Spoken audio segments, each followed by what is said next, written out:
Aaron Goldsmith, Mariners TV broadcaster. What's up, Goldie? How you guys doing? Good, man. How are you? So looking sharp. I have a question for you. It has nothing to do with baseball. Someone texted this in. They wanted us to ask you. They asked us if you can do an Aussie accent. Was this Hyphen that did this? Yeah, I guess so. Who texted? He also said, is Goldie jealous that his partner has better hair? So, yeah, maybe it was him. Oh, I will say, like, Hyphen's changed it up a little bit, right? Yeah. Like, we're not so tight on the sides anymore. I have noticed, because I've sat next to him for the last week, like, the hair is real, like the season bump. Like, he's looking pretty sharp. He looked sharp to begin with, and now his hair is coming after mine, which I do take personally. He lost some weight too, man. It's really go time, man. Let's get it. Let's get it. Hey, it's been interesting so far. You're at 5 games in. We've seen a little bit of everything, and what I've enjoyed the most is just seeing some of the pop, especially from Randy, because I think we spoke to you last week and we talked about who needs to step up a bit, and Randy's been doing his thing, man. What are you seeing out of his game? Well, you can't hit the ball really any harder than Arozarena has, and it's been nice last night in particular to see him kind of finally get paid off for it. He's had more hard outs than, I don't know, maybe almost more than anybody in baseball this year. He's had some pretty unfortunate luck go his way. And I understand, like, if I'm driving in my car right now and the Mariners are off to the start that they are off to, I mean, it's just 5 games, let's be frank about it. But like, the last thing I want to hear is some guy coming on the radio and talking about bad luck. But I do think that if you ignore that in the game, you're ignoring a really big factor in the game. And I think it takes being balanced and nuanced to realize, hey, this guy's had bad luck and this guy just hasn't swung the bat well. And I think there's a combination of both for the Mariners right now. And it's true. You can say that probably about any team in baseball right now, and they're 1 through 9. But for Randy, it's been bad luck. I mean, he's had just one hard hit ball after another of 100, 110, 112 miles an hour. And last night we saw a couple of extra base hits, another homer, on base 3 times. We forget, because he had such a down year last year, just the type of impact player that he has been historically over the course of his career. And he played better with the Mariners after the trade than he did with the Rays prior to the trade. But even the Mariner version of Randy last year wasn't the full Randy experience. And so I'm very excited, like everybody else, to see his hot start because he's been barreling everything up. It's been really impressive. Undeniably great bat flips as well.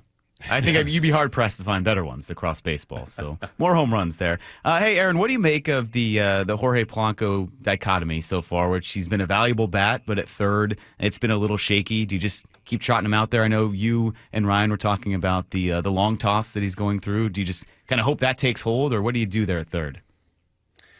I think for the time being, yes. We probably were all a little naive, maybe, if we all thought, and maybe I'm guilty of this, that Polanco would just take the third base right away and act like he's been there his whole career. I think it's a bigger transition than kind of all of us normal people who haven't played at this level or close, even anywhere close to it, might on the surface level think. For Jorge, you wonder also, and Hyphen referenced this in his conversation with infield coach Perry Hill, just how much the knee surgery and feeling like that knee is really 100%, how much that might be affecting his throws as well. I mean, I think we can all relate to this, even on this very small level for anybody who played anything, even if it was just high school, whatever.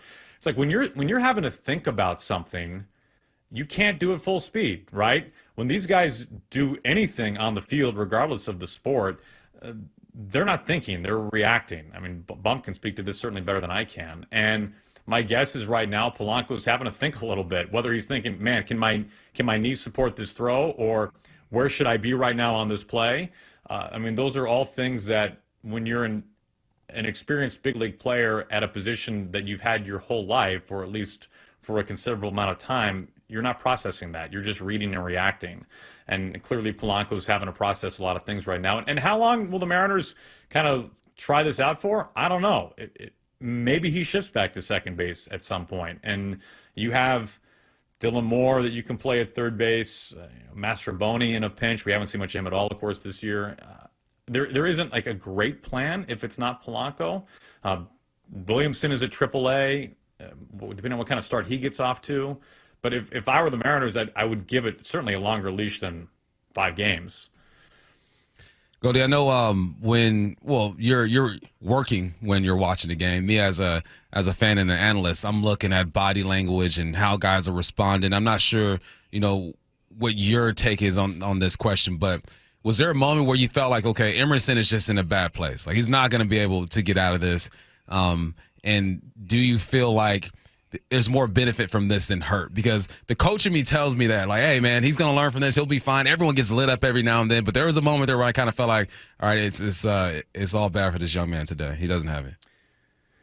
Well, he was one pitch away from limiting them to 2 runs and getting off the field.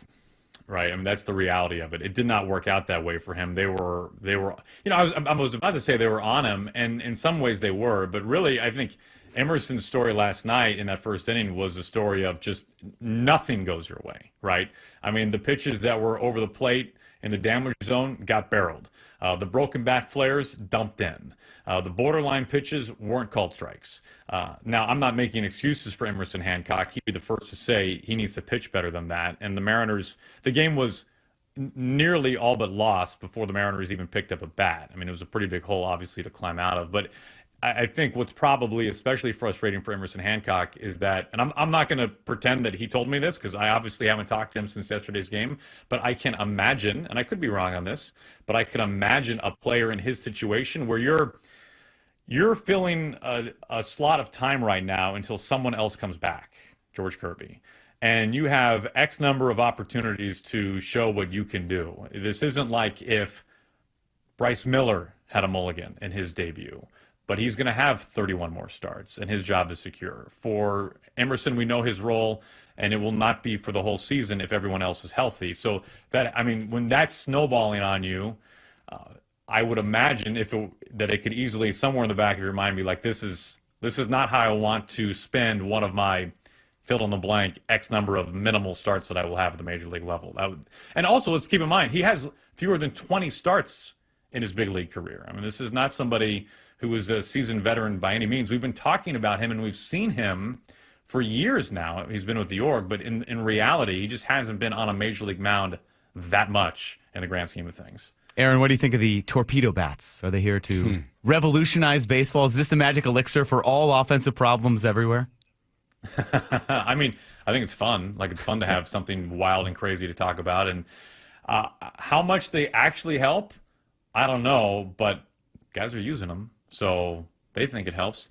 I guess the Mariners already have some that are en route, that are on their way.